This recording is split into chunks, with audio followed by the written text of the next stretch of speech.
Good morning, good afternoon, and good evening, whoever you are, wherever you are. Today is 27th of April 2025. A sidetrack, a quick one. Planning to do this video as short and concise because there's one topic that I want to discuss quite a bit long. So a sidetrack about away from the collection of numismatic banknote. What I have to say is this week was quite a pandemonium, I would say, for myself, and shock and sad. Pope Francis passed away last Monday, on the Holy Monday, I would say. It was sad. He was a good person, first Jesuit priest to become Pope, the highest position you could seat. And for him to pass away is a very sad part, but life goes on as he has returned to the house, to the heaven, rejoicing together with his Lord and his God, I would say. And yeah, just yesterday, Saturday, was his official funeral and official burial. And through history, we will remember what he has done. Through physical, he's just a man in his tomb with a cross symbol, with a name, Francis, I would say. His tomb was very simple at the if I'm not mistaken, it's called the Holy Mary Major Cathedral. His the favorite spots for him to do his prayers. So he wished to be buried there rather than the normally current tradition. The current norm is to be buried in St. Peter Basilica. He has chosen to bury in another site, but still in Rome, still in Italy. Yeah, sad news, but life must go on. And the next exciting question is, who will be the next pope? Who will be holding the position of the papacy?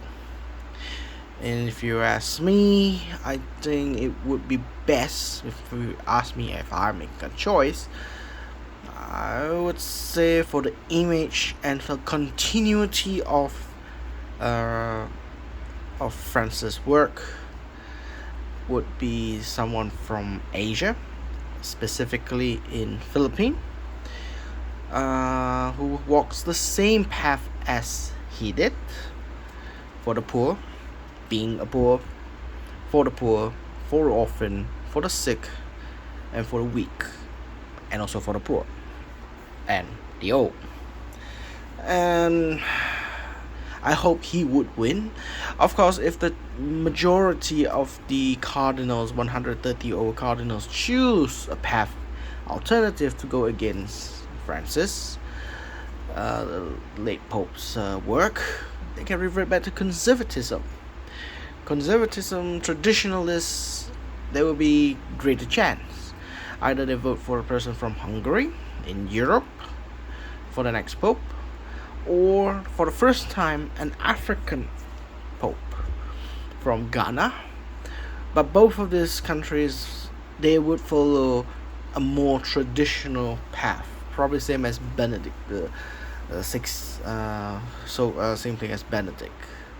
If I'm not mistaken, the 16th. If I'm not mistaken, I forgot the numerical numbers for the last Pope.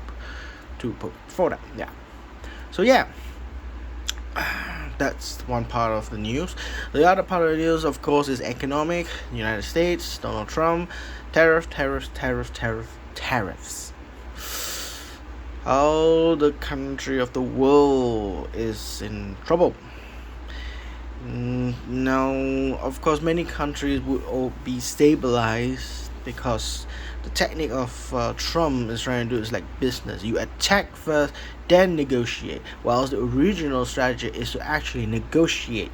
By having a heavy hand gesture towards everyone, it sounds the other side alarm. as a threat. I mean, this is not very moral in business, but it is American way of doing business, like a Wild Wild West.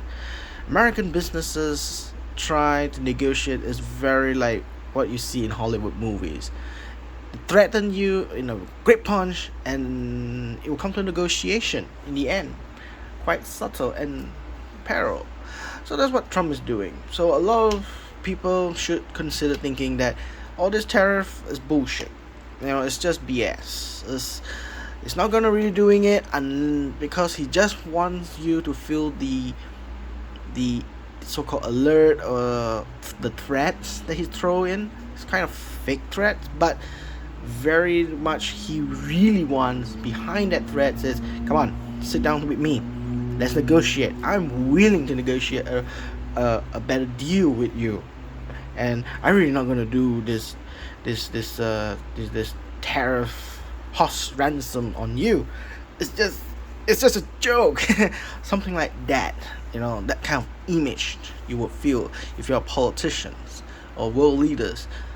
But try not to buy it. That's the thing. And China is the only country that publicly stating in front to the world and in front of Donald Trump is, in your face, I'm not going to yield.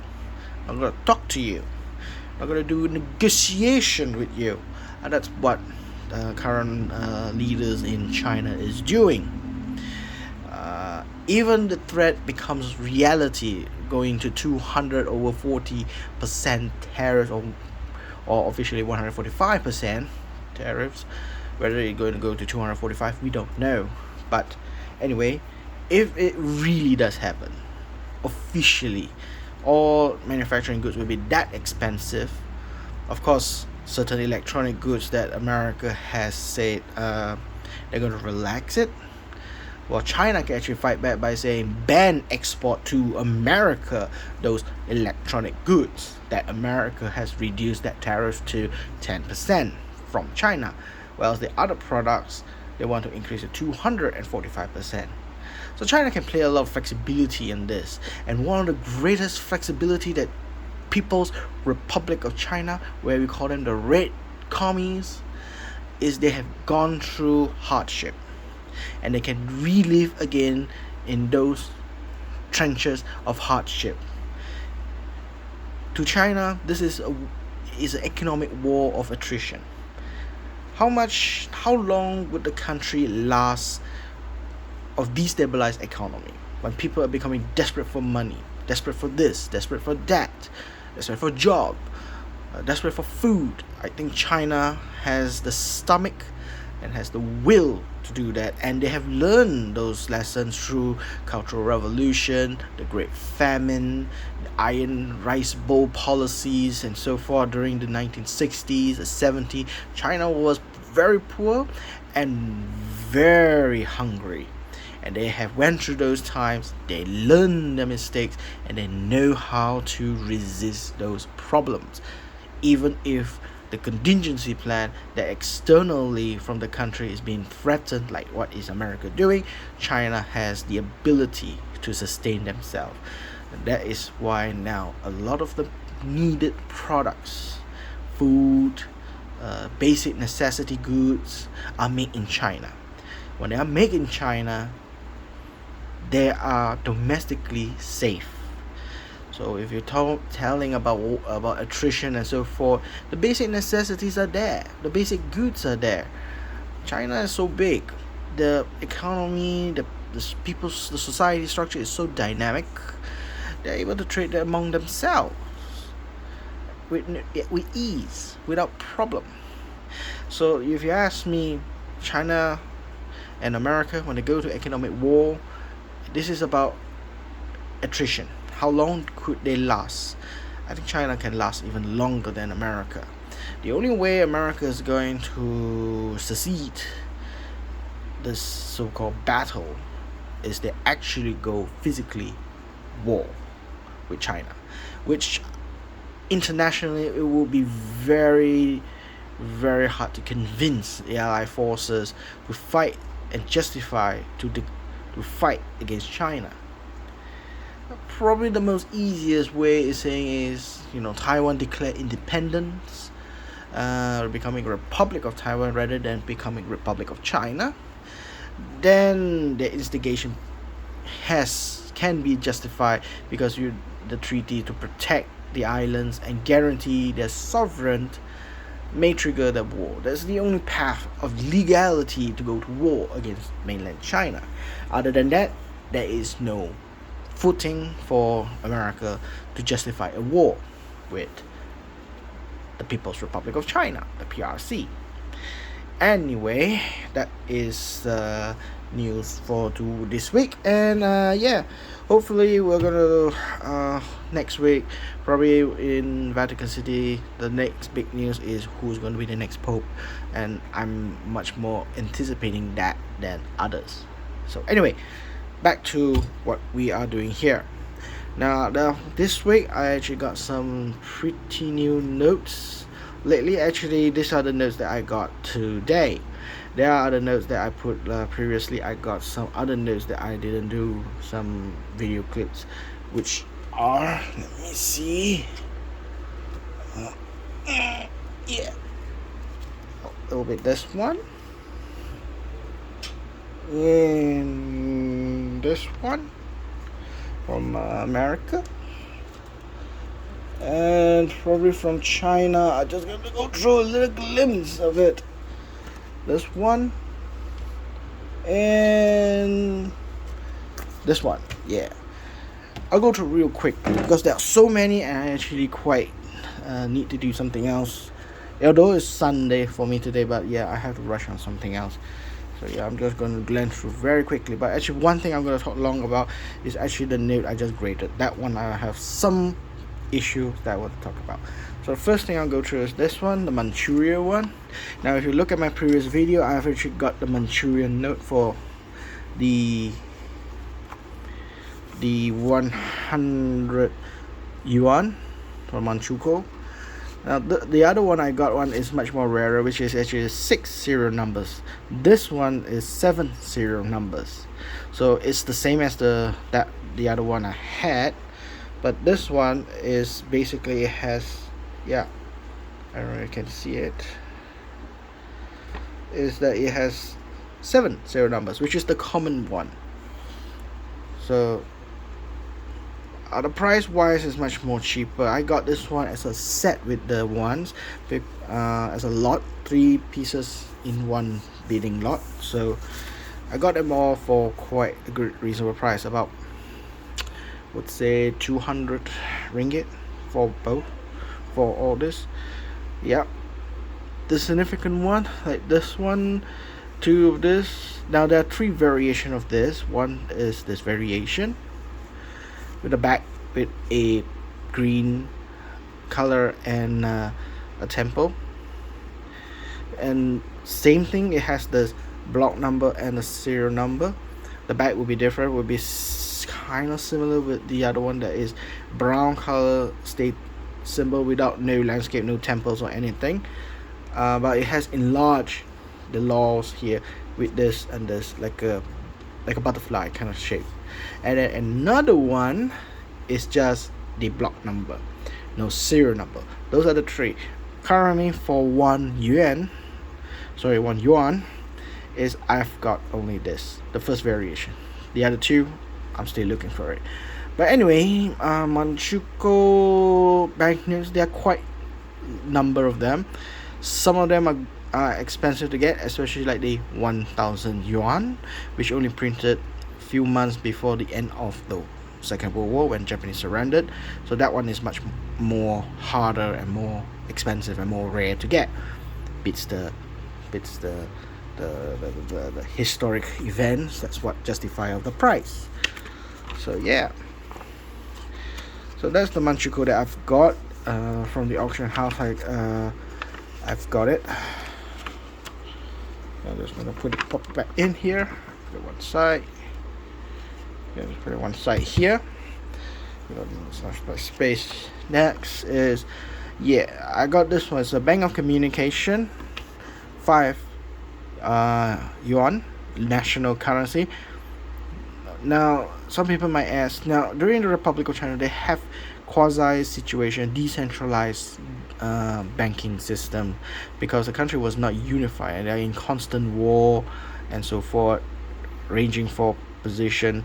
So in Nanking, the capital city for the Republic of China, which controls and dominates majority of the south side of the and central of China, they will issue a national currency, okay, controlled and bank and certify it for Bank of Communication. This is printed in Tianjin in November 1st, 1927, and knowing that the month is first and the day is first, the print just simply got to be from United States, which is printed by America Banknote Company. Already you can see it, yeah? Or is it too bright? Maybe it's too bright. So yeah, pretty much. Now I actually have two notes of this. I actually bought this one. I didn't bought it as a mistake. I bid this on purpose because the price was right for its condition. The previous one that I got, the first one I've got, this note, was quite bad condition, so it's considered an upgrade. So I'm just recording this and state that I am going to sell the old one just to recover my money, and this will be my new in my inside my collection, just because it is much more cleaner, better conditions, and there's not much of a tear. On the corners are sharp, straight. So the banknote is in a very good condition. Probably the only negative part is they have stain here. Stamp, actually, it's not a stain, but there are plenty of other stain. But comparing my other notes, I have the other one I had for this one. This is much better. The other one is much more darker color.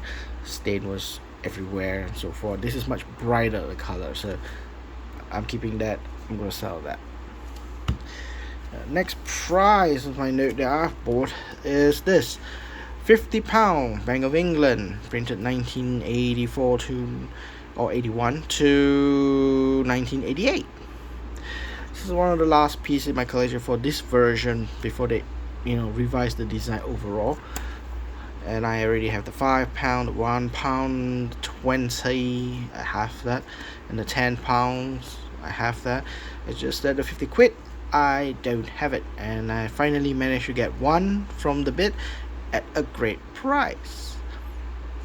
I think about 45 euros at the bid. It was to me it was very good price, because normally I try to bid for this one or try to get, people are selling it a very high price, knowing that it's all paper money, banknotes and so forth.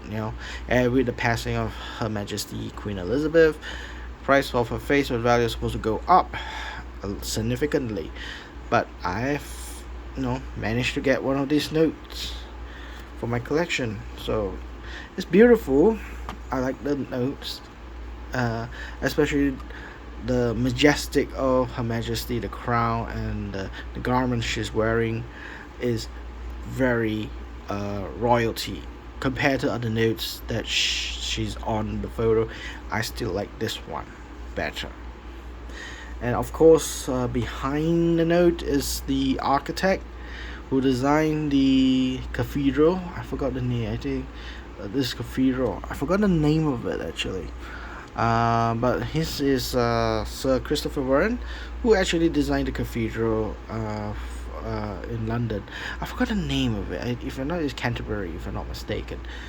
Or some kind of church. I forgot the name. So sorry about that. Those of you know, just type in the comments, and just let me know what's the name of this cathedral.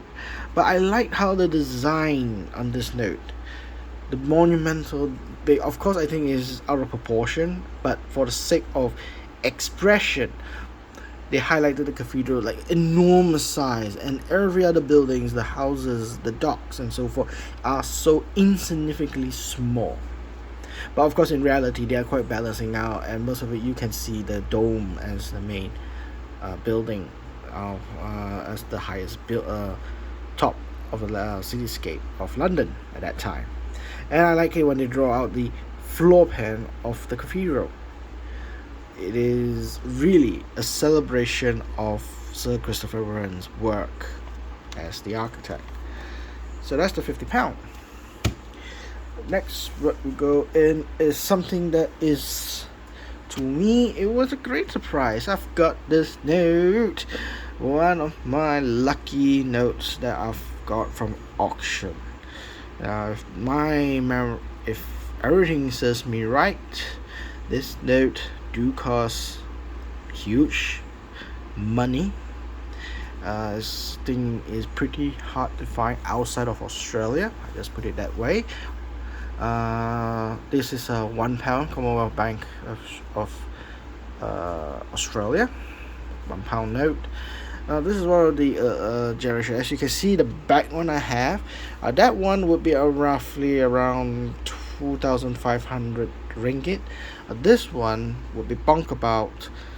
In the catalog book, they written there's 7,500 US dollar. This note, 7,500 US dollar for its condition, very fine. And I still believe this note is at a position at very fine, probably at the low park, at the low side of the very fine. That one is just right at the middle of the very fine. So looking and comparing both, the color has faded away. There's stain marks here. The back is really stained, I would say. Multiple fault lines I could see actually, and then there's a oil stain or something. See, stain in the whole corner there. But the piece as itself, there are no missing piece. Everything is as it should. So it went through a history, it went through a hard time, and then it survived. And this one is actually prefix is a fractional alphabet and number. If it's a solid alphabet, a H or a K, now that will much more, 5 figures in US dollar for its condition. I think in the book, in the catalog book, written for very fine. If it's just an alphabet without just the alphabet, without fractional, it's about 10 to 12,000 US dollars, if I'm not mistaken, or 15,000 US dollars. Yeah. I know, it's around that ballpark, about 12 to 15. At low side, probably 10,000 US dollar. At the high side, about uncirculated, it goes about 100,000 US dollars. Well, I don't have that luck, but my luck is quite lucky. I got this one for a very good price. I would say probably about 250 euros for a value price at 7,500 US dollar is a great investment for me. But yeah, I don't know whether I want to sell it because Australia is part of my life. I love to collect Australian banknotes into my collection rather than investment. But in case of emergency, emergency fund, this one will help me because I bought my insurance for 250 euros. It should pay me back it with interest of 7,500 USD. So yeah, great investment. Love the banknote. Love what it's trying to tell here, where Captain Cook arrived at Botany Bay and met the Aboriginal people right here. The little tiny spot here is the Aboriginal people, and we have Captain Cook arriving at Botany Bay. Yeah, pretty nice. Now on to today's banknote. So that were the ones I got it for last few days back and so forth. So this is the one I got it today. Let's start a simple one, quick. I managed to find somebody having to sell old Austrian banknote. This is 100 shilling of Austrian banknote. It's modern, 1980s, and it should be like a European style design, a modern European style design. 1980, so it's 1984. Was issued out in 1985. Based on the records of the catalogs that's been recorded. Yeah, quite in 1980. It has that fancy look of the design for the banknote. Now, how much I got it? It's actually pretty cheap. I got it for 5 ringgit. Just 5 ringgit. Simple. And the person that actually got this note is actually from Singapore. So was very lucky that he opened his vendor in the flea market. Basically, I don't know whether it's first time, but it is my first time meeting him. So, and I went through his collections that he's selling, and voila, found this one. Now, I have the 50, I have the 10, I have the 20, but not the 100, because 100 one, my local dealers, they don't have it.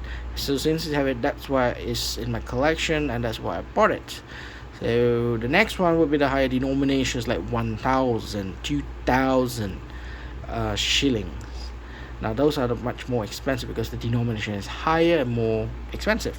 So that one, I would say, will think about it and how am I able to get it. But even the German one, I'm still missing two, the 500 and the 1,000 mark, and their price pretty expensive too. So yeah, that's it. Now, what am I? Okay, another simple one would be this little fancy Malaysian notes. Finally, in 2025, they have completely issued out new spanking notes, and all across all denominations, from 100 to 1 ringgit, is the new governor's signature. Took them almost a year since the new governor just installed, about 2 years already. They started releasing the new governor's signature, which is Rashid Ghaffur, like this one, the signature you can see here.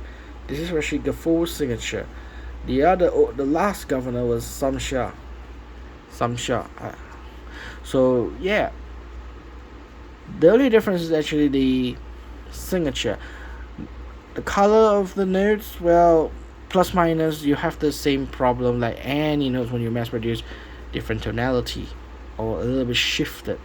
Machine production, sometimes it has plus minus, and this is one of those plus minus you can find.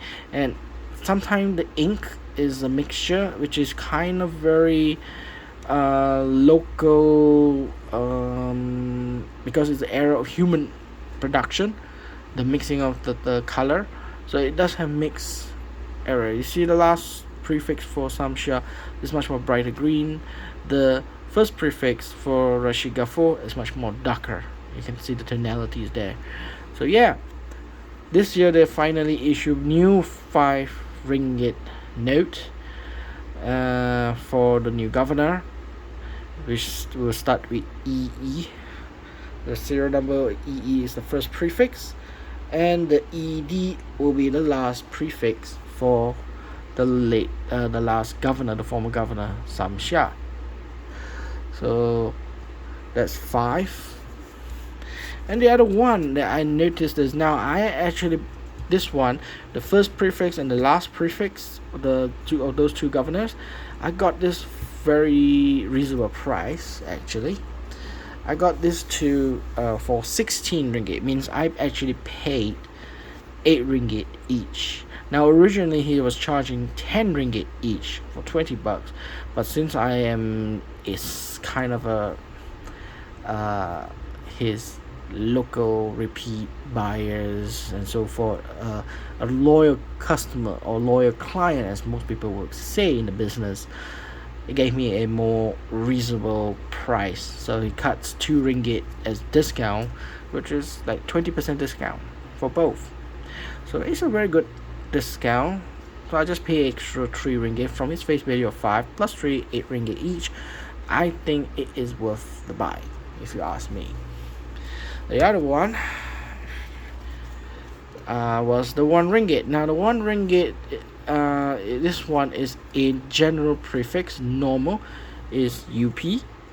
Now the first prefix is supposed to be UC, if I'm not mistaken, much more earlier. So for me to find this note, this one I found it from someone gave me back a change, and I realized that it was Rashid Ghaffur, and I got it today for 1 ringgit when I bought something, and I got the change from the cashier. This is the cashier returned to me. I was shocked. Oh my, they already issued this and I didn't know. There was no news about it. It was quite quiet. And I forgot to ask my dealer. My dealer did not inform me there was a new note. So yeah, I found out myself the 5 ringgit that it was issued few months back, last month, or just few weeks. They were announced in news for the banknote. I didn't hear anything about the 1 ringgit. But anyway, when I got to the cashier gave me back the 1 ringgit, so it was good. Sadly, this note, of course, there's a one line fold here. Somebody have already folded and it's polymer, so this fold line is permanently there, an eyesore. But being a first note I have for 1 ringgit, so I consider it as my collection. Condition wise, it's still good. I think it can be extremely fine, I would say, as a condition for extremely fine. Yeah, the serial number is general UP. So but my dealer, I'm still, I already asked my dealer, since I bought the 5 ringgit from him, why not the 1 ringgit? Of course, to him, he said, I don't have it. So he's still looking for it. So once he look for it, probably I'll buy from him, and probably he'll charge me about 4 ringgit or 5 ringgit each for the last prefix of the Governor Samsha and the first prefix of Rashid Ghaffur. So yeah, I'll be waiting and stay tuned, of course.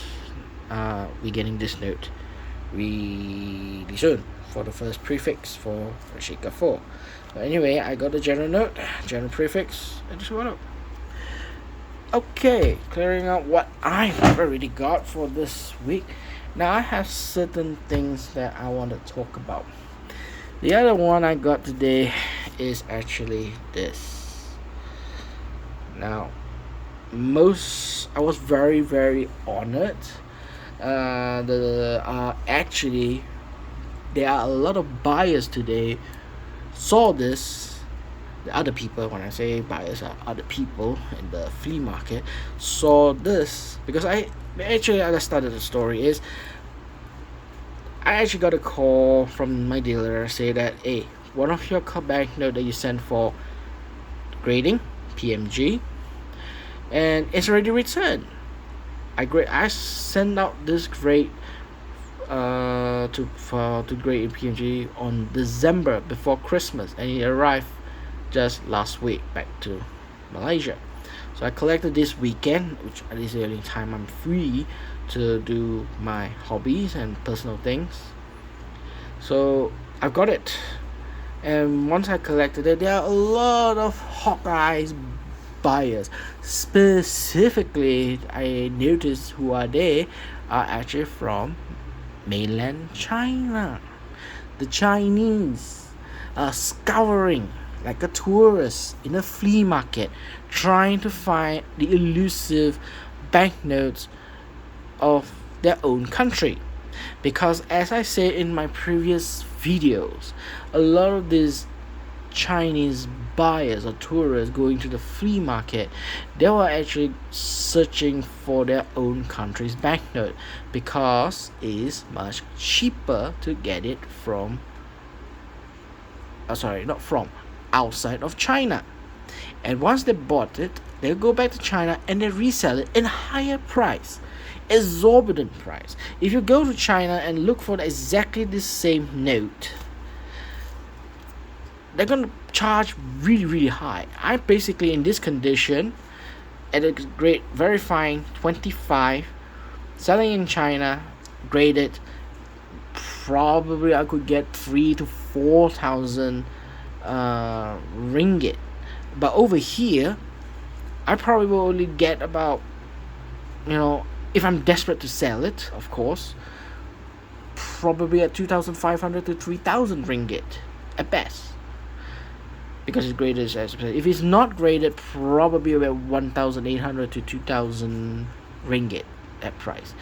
And they are always looking for their own banknotes. They're not going outside the country looking for other banknotes. They're looking for the China banknotes, this Chinese buyers. So a lot of them are actually walking around. A lot of them walking around the flea market, looking for Chinese banknotes. They saw mine.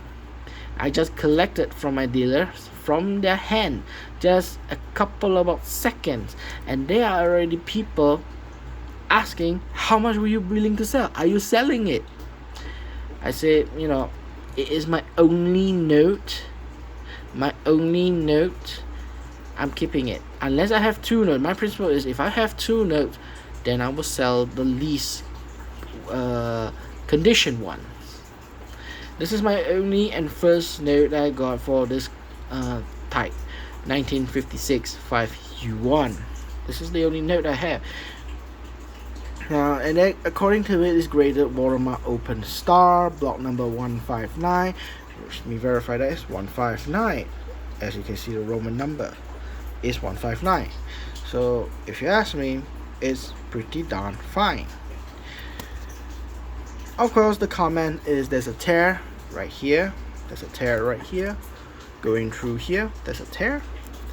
So yeah, all in all, this note is my very first and one of my few that I very happy to grade it PMG. Not many notes this year I've actually graded. This is the only note that I sent out for PMG to be graded because of the price increase and the tariffs.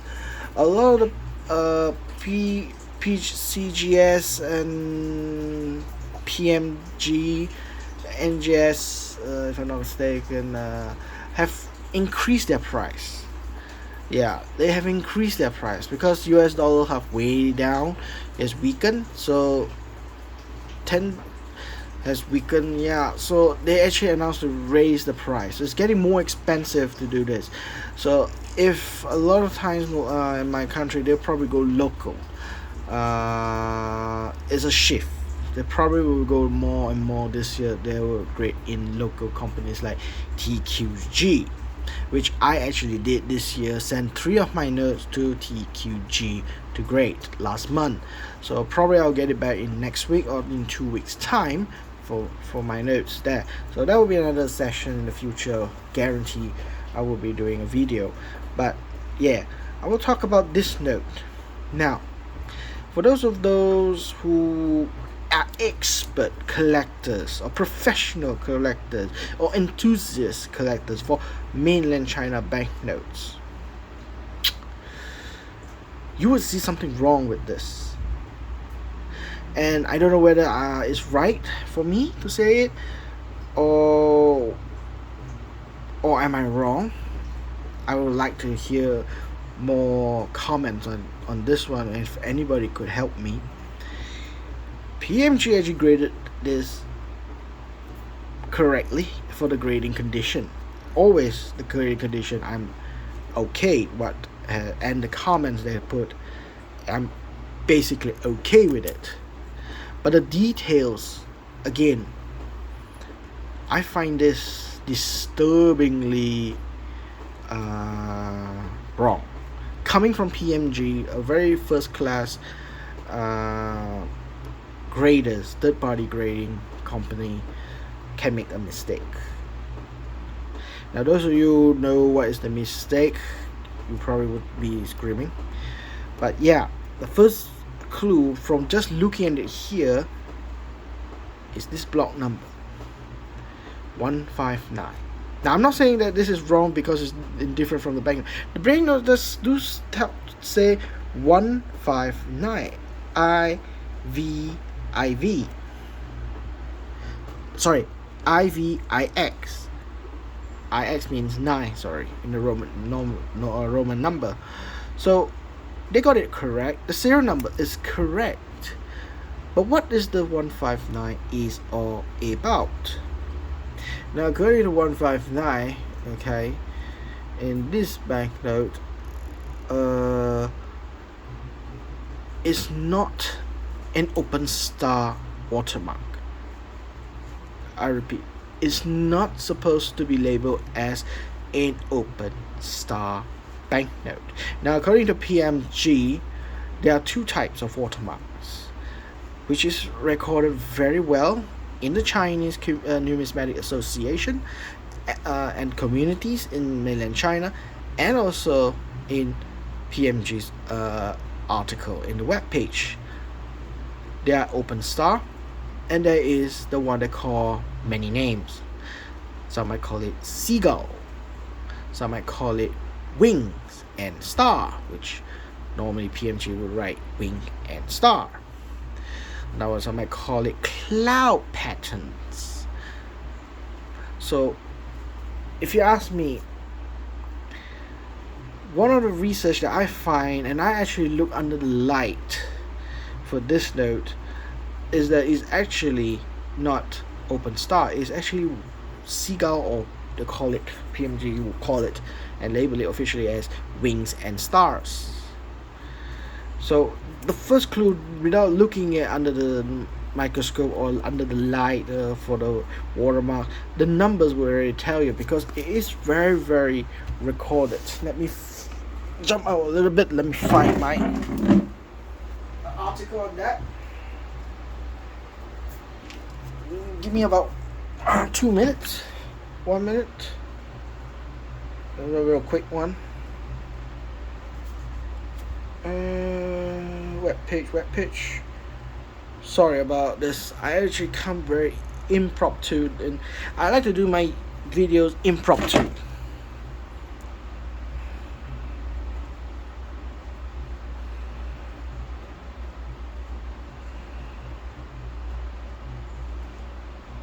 One moment there. Let me find the information.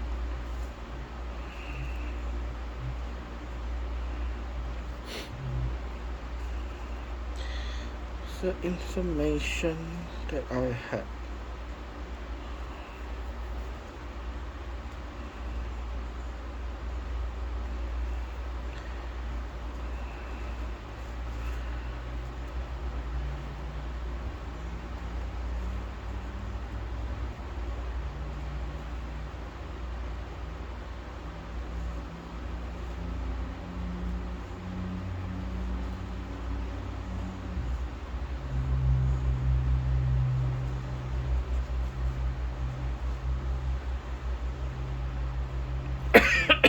One moment there. Sorry about this.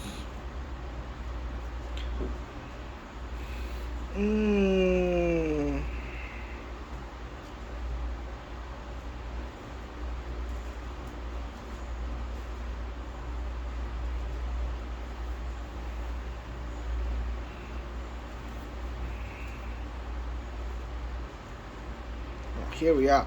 Yeah, found it. I went through this web page. This is the only web page that I find that detail and describe about this one, about the banknote, about the seagull and so forth. Now it's Chinese, so I basically assume this is from a Chinese article. So it's written by the Chinese person and so forth. Now, so just to show you, this is all in Chinese, the price, the value of it, and so forth in yuan. So let me translate this.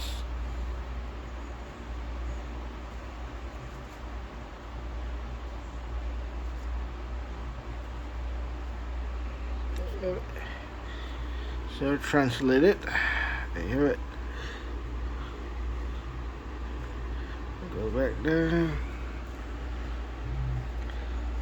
So let's go to the so now the price is different. If you look at this one, the normal one is called Huang Yuan. Huang means like open star, 5 yuan value. It's about range from the lowest is 100 renminbi, middle is 800 renminbi, and the highest, or the high range, is 850 per note. Now with the seagull, as they call it in China, they call it the seagull watermark, this minimum or the lowest point is like 1000 renminbi, and the center and the middle probably at 2600 renminbi, and the high end probably in good condition, about uncirculated to uncirculated, 10,000 renminbi. And if they are in a stack, bundled 100 consecutive numbers or serial number, they are worth about 2 million renminbi, or about in ringgit about 1.2 to 1.3 million ringgit. So you see the price difference just because of the watermark is different, correct? So for me, this note is supposed to be the seagull, or PMG call it the wings and star watermark. Now how do I know that? Based from this article, and I would say the past book down here, they actually translate that here. How to distinguish, and go closer, how to distinguish the yellow 5 yuan note from the 5 yuan note with the seagull watermark.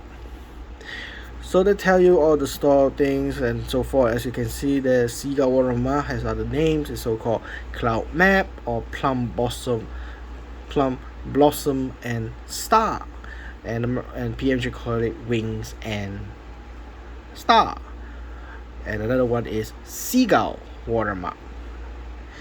So one of the differences that you can look at is the directly under the light, which I'll show later. That's one way to see that the watermark. Obviously, when we talk about watermark, you look at the watermark under the light. That's fun choice, first option. The second one is to look for the first 3 Roman letters. According to it, there are only 12 types of prefixes with the seagull watermark, which are different combination of IV, IVV, VIII, or basically is 158, and the other one is 159. Okay, 159. All other prefixes are star watermarks, or huang. Of course, you should be careful with this Roman number, blah blah blah. The seagull watermark is only 2 sets of Roman numbers with a total combination of 12. Okay, basically that's what they say. So the numbers are actually here: group 158 and group 159. Each of them can produce a combination. Each of them are 6. That makes it 12. 6 times 2 is 12. Each group can have 6 combinations, as you can see: 158, 185, 518, 581, 815, 851. The other one is 159 group is 159, 195, 519, 591, 915, 951. Only these numbers, these Roman numbers, they will produce the seagull watermarks in the Roman numbers. So yeah, so those are the things that you can look for. So for me, this is a very big highlight for me. If this is true, if this article say is really true, then mine is considered confirmed should be a seagull 159. Okay, 159 group. This is 159 directly, not even scrambled to another numbers. No, not 591, not 195 or 951 or 915. None. Is directly from a group main 159, and they're written there as open star. Now, if the article is true and the PMG is correct, then that makes my note very rare. How could a block number 159 with a open star watermark? Because in the article is, if this article is true, then 159 majority of them supposed to be seagull and stars watermark, not a open star. Makes a optional to be a investment, could be even more expensive. This probably make, if this is true, then this note is very uniquely special. Now, I've seen before, of course, all this are considered human errors. I understand this is not computer or AI judging the notes, quote, condition, and so forth. This is done by human, checked by human's eye, and touched by human's hand. bound to make a mistake, of course. I understand that. I've seen many people try to sell notes that are graded, officially graded, and sell it for a high price just because the PMG written wrong. They call it the third party's error or something like that. The note has no problem. The note is authentic. But the notes, everything is original and supposed to be correct. But because the label is wrong by PMG, some people actually sell it in a higher price. To me, I'm not that kind of person. As a collector myself, and slightly, I would say, investment. To me, third party is supposed to ensure the notes guarantee authenticity. Alright, they've done half the job. The other half is identifying the note. Either the note is wrong or either the description is wrong. Currently, I believe to myself is the description is wrong. They got the block number correctly, exactly from the note 159. But it written in the watermark detail as open star. That should be wrong. And PMG has made that as a blunder to me. I checked on the QR code that I scanned this. They actually labeled this as open star under the pick number 872.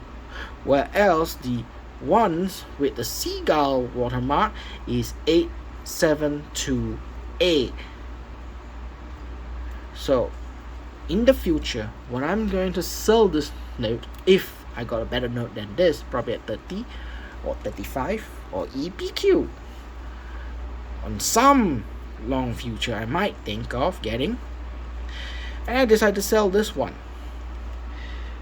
When I sell this one, the error of the description makes people confused, and the first trigger in the mind on two people who are very worried on being scammed and so forth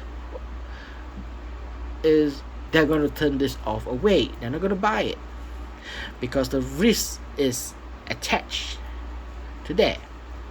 So PMG's, especially their mission, is to reduce those risks by ensuring the note's quality and is authentic. This description drives people away. I would, I'm tell them that it's 159. Probably today. That is one thing that suddenly triggered me. Why there are so many people? I showed them the notes. Those Chinese tourists and Chinese buyer today. I just showed them this notes and go on, and they kind of like. Immediately they want it. They knew something about this note, okay, and they're willing to buy it on the spot, and that tells me there's something really interesting or something they really desperately wanted to actually try to offer me a good price, because they knew that this note is actually the seagull. Now, according to the PMG's record number, the open star that they have verified and graded is more than 20,000. 20K. That's 5 figures. 20K. And for the seagull, how many they have identified and authenticated and graded and encapsulated is only about 2,000. 10% of the population compared to the open star. 20,000, 2,000, 20,000, 2,000.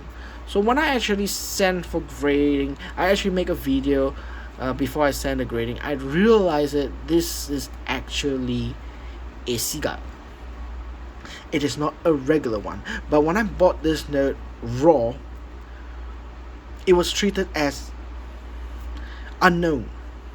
They don't know what is the watermark, because I understand that under the watermark is very difficult to see due to its wear and tear, or probably because the early printing, the watermarks were much more difficult is too light.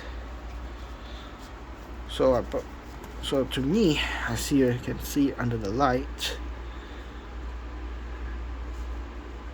Well, I can see it, but I'm not too sure whether you can see it. You can see there's the wings here, and a wing here, and a full solid star, not a open star. Now, when I say it's open star, which I have an example of other notes for this same series, which use open stars.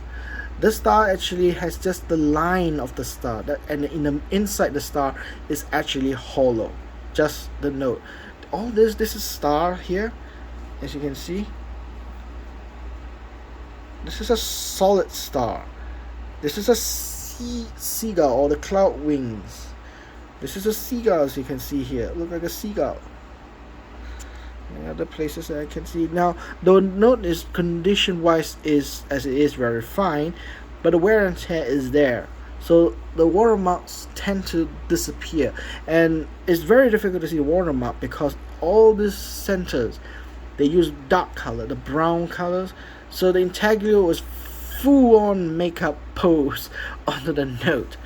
There's so much of intricate design here. It's so dense. When you put under the light, it's very difficult to see the watermarks. That is one of the difficulties. Even now I'm trying to show you it's very difficult, but with my own naked eye right now, I actually could see. Let me see this. I don't know whether you can see that. Really away from the light here. Yeah. You see the corners of the edge?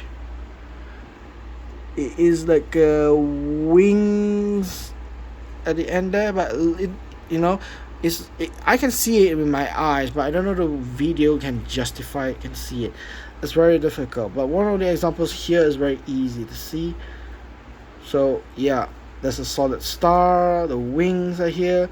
The bottom here is the easiest because it's the largest area and much more clearer. So you can see a wing and then a portion of a star, wings and portion of the star at the bottom. Okay, that's the first option to see. The other one I want to show you. Yes, the other one is the open star. Yeah, I got the $2, and this is the $1. Now this one, they only got one type of the watermark, which is the open star. I don't know whether you can see it, but yeah. You see the star right here, the corner here? You see that?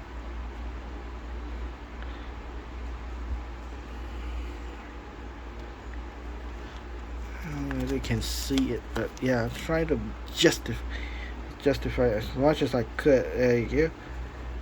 I don't know whether you can see it. The light's so bright here. You see that star there at the corner on the right? At the middle top? That's the star. And in the middle of the star, the inside of the star is white color, which is not dark. It's just the outline of the star. That is what we call open star.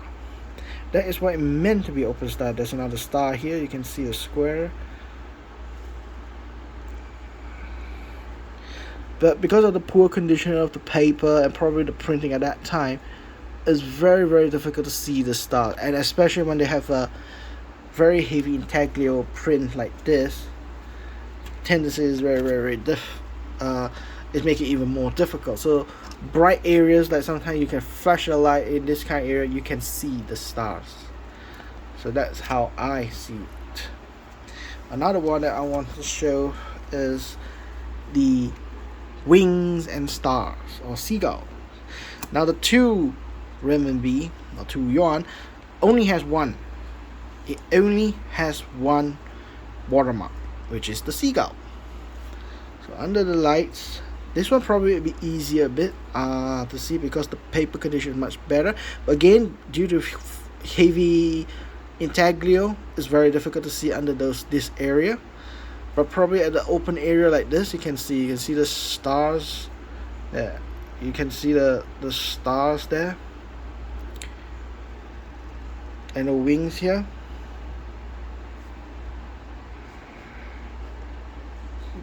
Can you see that? Stars, wings. They're much more whitish, a bit bright to see it, because the watermark is much more lighter condition. But under the naked eye, under right now, visually I see it. I can see the watermarks much more clearer. You can see the bottom there is a wing, so-called look like a wing, a seagull wing, yeah. And then you see the middle here on the lens here next to the pagoda, that's a star. Alright, so there's a star. The top here, there's a star here. So yeah, pretty much it is as to that. So that is what I actually wanted to present actually today. That PMG, I learned my lesson. So probably an honest mistake, but something like this should not happen, but it did happen. And some people might consider telling me that, hey, this is PMG's error, you should send it back to them to change and rectify this and correct the archives. Another person might say, hey, it's PMG's mistake, it's an error, you can sell this even more bigger money, more than the note itself, more than originally correct a description. This should sell more because you're selling PMG's error, not the note's error. Some people might think like that. For me, I'm going to say that in a long-term perspective, these details should and must be corrected, and should be correct because when you hold this as in like insurance for future investment to reclaim your money and so forth, all the description should be right, unless they authenticate it and say this is an error with another encapsulation saying this is an error description. The correct one is this is actually a seagull watermark, and the pig number is supposed to 872A, something like that. Then fine. But as itself is a huge risk to do investment on this note, huge risk on its own. So for me, I think probably next week I'm going back to my dealer to ask them to send it for correction. That would be another 4 gruesome months.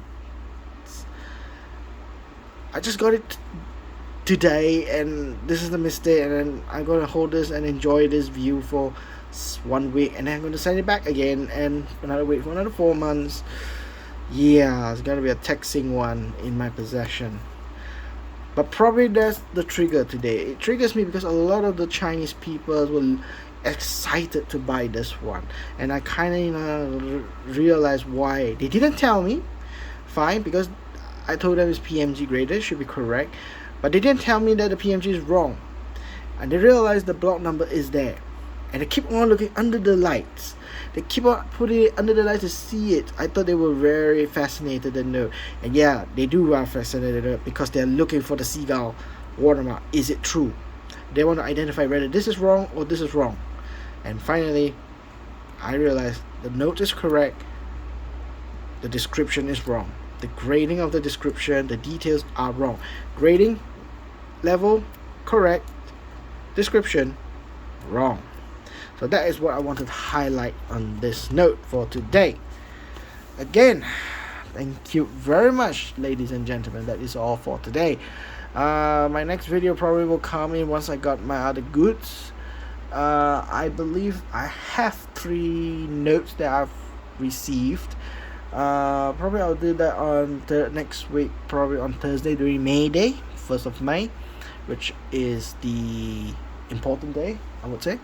And yeah, I think I'll get the notes from there and probably make a short clips on that, or maybe not do a short clip, just straight away go into the video. All right. And so thank you very much for you all. If you like this video, do subscribe. If you have any question or any comments, or any information you want to provide me for my self study and research, do put in the comments, or any suggestions, blah blah blah. I accept that. As I say, information is sharing is caring. So, and if you like my video, give me a like and subscribe if you want to see a future video. So thank you very much again, and I'll see you really soon. Bye bye.